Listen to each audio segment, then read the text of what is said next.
bersama Ibu Isti Kurnaidi, kita akan mengikuti bacaan Alkitab harian untuk anak.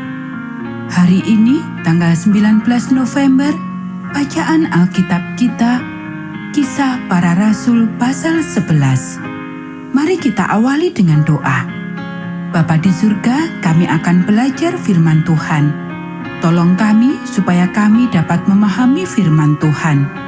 Dalam nama Tuhan Yesus kami berdoa. Amin.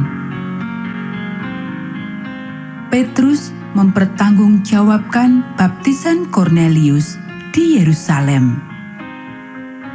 Rasul-rasul dan saudara-saudara di Yudea mendengar bahwa bangsa-bangsa lain juga menerima firman Allah. Ketika Petrus tiba di Yerusalem, orang-orang dari golongan yang bersunat berselisih pendapat dengan dia.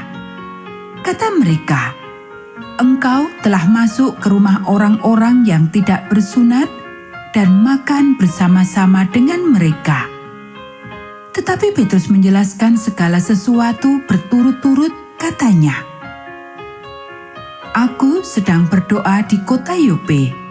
Tiba-tiba rohku diliputi kuasa ilahi dan aku melihat suatu penglihatan. Suatu benda berbentuk kain lebar yang bergantung pada keempat sudutnya diturunkan dari langit sampai di depanku. Aku menatapnya dan di dalamnya aku lihat segala jenis binatang berkaki empat dan binatang liar dan binatang menjalar dan burung-burung. Lalu aku mendengar suara berkata kepadaku, 'Bangunlah, hai Petrus, sembelihlah dan makanlah.' Tetapi aku berkata, 'Tidak, Tuhan, tidak. Sebab belum pernah sesuatu yang haram dan yang tidak tahir masuk ke dalam mulutku.' Akan tetapi, untuk kedua kalinya suara dari surga berkata kepadaku, 'Apa yang dinyatakan halal oleh Allah, tidak boleh engkau nyatakan haram.' Hal itu terjadi sampai 3 kali, lalu semuanya ditarik kembali ke langit. Dan seketika itu juga, 3 orang berdiri di depan rumah di mana kami menumpang.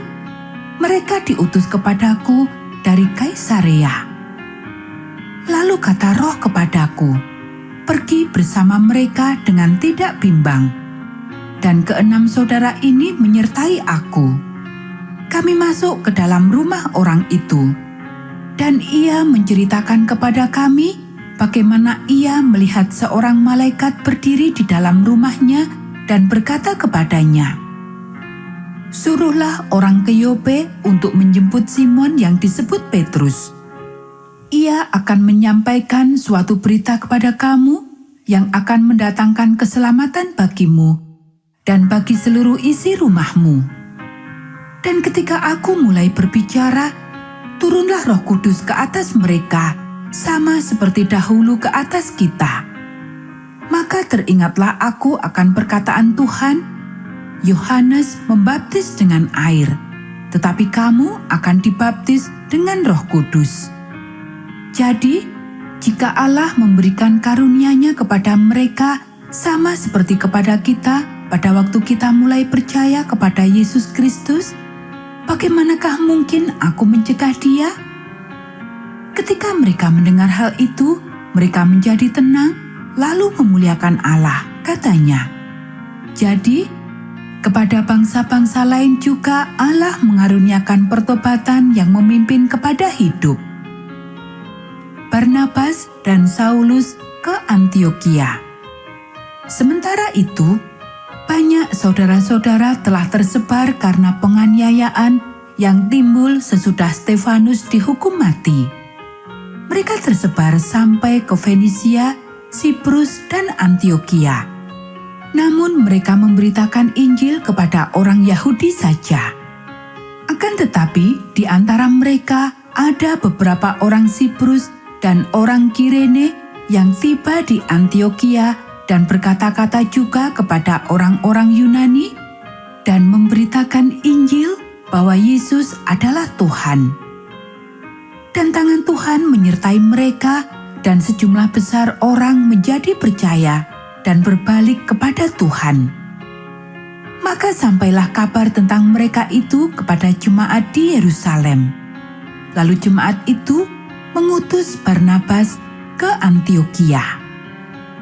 Setelah Barnabas datang dan melihat kasih karunia Allah, bersukacitalah ia.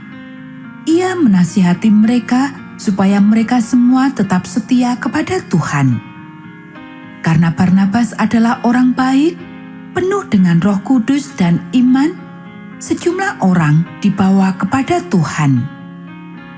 Lalu pergilah Barnabas ke Tarsus untuk mencari Saulus, dan setelah bertemu dengan dia, ia membawanya ke Antiokhia. Mereka tinggal bersama-sama dengan jemaat itu 1 tahun lamanya, sambil mengajar banyak orang. Di Antiokhia-lah murid-murid itu untuk pertama kalinya disebut Kristen. Pada waktu itu, datanglah beberapa nabi dari Yerusalem ke Antiokhia. Seorang dari mereka yang bernama Agabus bangkit dan oleh kuasa Roh ia mengatakan bahwa seluruh dunia akan ditimpa bahaya kelaparan yang besar. Hal itu terjadi juga pada zaman Claudius. Lalu murid-murid memutuskan untuk mengumpulkan suatu sumbangan sesuai dengan kemampuan mereka masing-masing dan mengirimkannya kepada saudara-saudara yang diam di Yudea. Hal itu mereka lakukan juga dan mereka mengirimkannya kepada penatua-penatua dengan perantaraan Barnabas dan Saulus. Anak-anak, demikianlah bacaan firman Tuhan hari ini. Mari kita akhiri dengan doa. Bapa di surga, terima kasih kami sudah belajar firman Tuhan. Tolong kami supaya kami dapat melakukannya. Kiranya Tuhan memberkati kami hari ini saat kami beribadah dan melayani Tuhan. Dalam nama Tuhan Yesus kami berdoa. Amin.